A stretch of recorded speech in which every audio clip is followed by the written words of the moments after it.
The $10 bill was folded so many times it felt soft, almost tired, like it had lived a long life already. She stared at it in her palm, knowing once it was gone, there was nothing left. No backup. No safety net.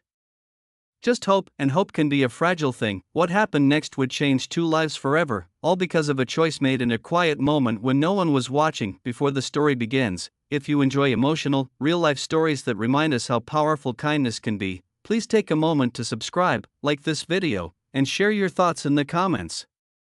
This is Kindness Story Hub, and your support helps us keep spreading stories that matter. Margaret Lewis was 72 years old, and she had learned how to stretch a dollar better than most people ever would. Life had taught her that skill early. Her husband passed away 15 years ago, and her only son lived across the country, barely scraping by himself. Margaret never complained. She believed everyone had their own battles, and hers were quiet ones. Every Tuesday morning, she walked 3 blocks to the small grocery store on the corner. It wasn't fancy. The floors creaked, the shelves were narrow, and the cashier usually knew everyone by name. Margaret liked it that way. It felt human. That morning, she opened her wallet and counted what she had left for the week. One $10 bill. That was it. Her pension check was late again, and the pharmacy had already taken most of what little savings she had for her heart medication. She made a careful list in her head. Bread. A small carton of milk. Maybe eggs if they were cheap. She skipped the apples she loved and walked past the bakery without slowing down.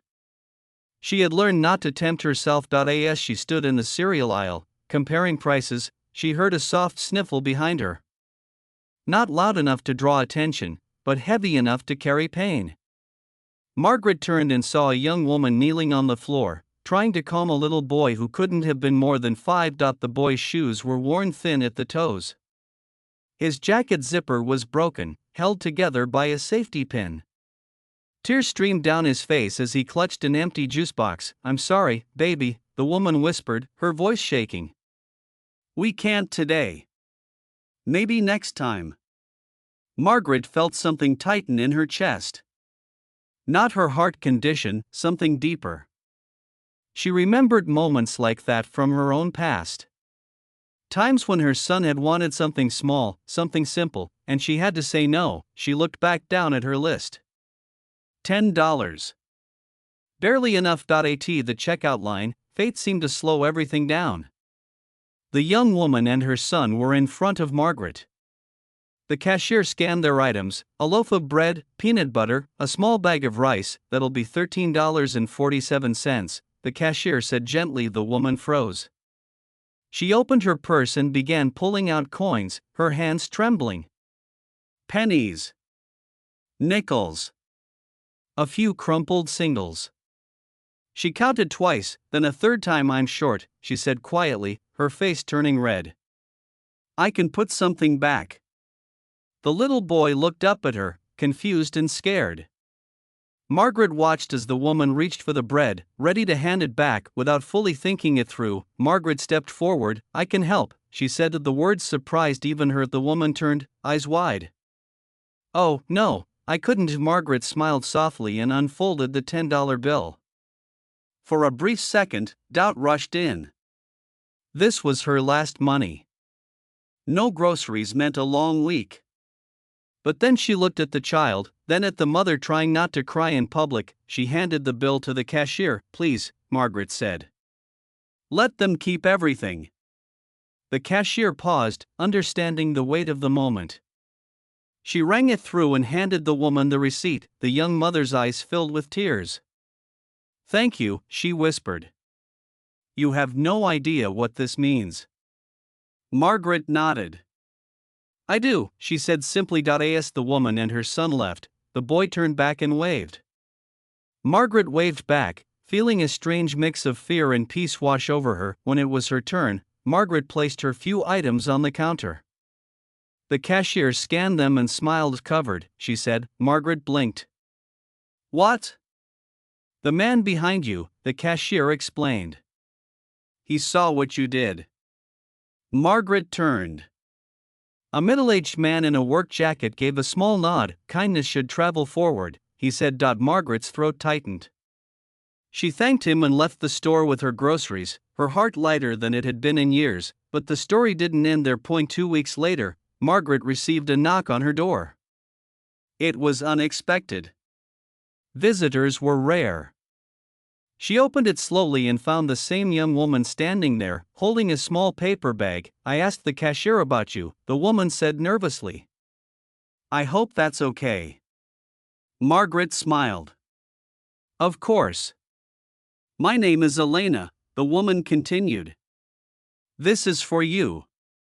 Inside the bag was a homemade apple pie. "Still warm. I just started a new job," Elena said. "Things are getting better. And I wanted you to know, that day changed everything for us. Not just the money. The hope." Margaret felt tears slip down her cheeks. They hugged, two strangers connected by a moment of grace. Months passed. Margaret's days were still simple, but something had shifted. She felt less invisible. More connected. Sometimes she saw Elena and her son at the store, doing better each time. One afternoon, Margaret received a letter in the mail. No return address she recognized. Inside was a card with a handwritten note. "I was the man in line behind you," it read. "I'd been having the worst week of my life. Watching you give your last $10 reminded me of who I wanted to be again. I've started volunteering. Thank you for helping me find my way back." Margaret sat at her kitchen table for a long time, holding the card. She realized something powerful then. That $10 bill hadn't disappeared. It had multiplied in ways she never could have imagined. Kindness, she learned, doesn't drain you. It expands you. Margaret lived another 8 years after that day. At her small memorial service, Elena attended with her now teenage son. So did the man from the grocery store line. None of them would have met if not for one quiet act of generosity. On a small table near the front was a framed note Margaret had written years earlier. "When you don't have much, you discover what really matters. And sometimes, what little you give becomes everything." If this story touched your heart, remember that kindness doesn't require wealth or perfection.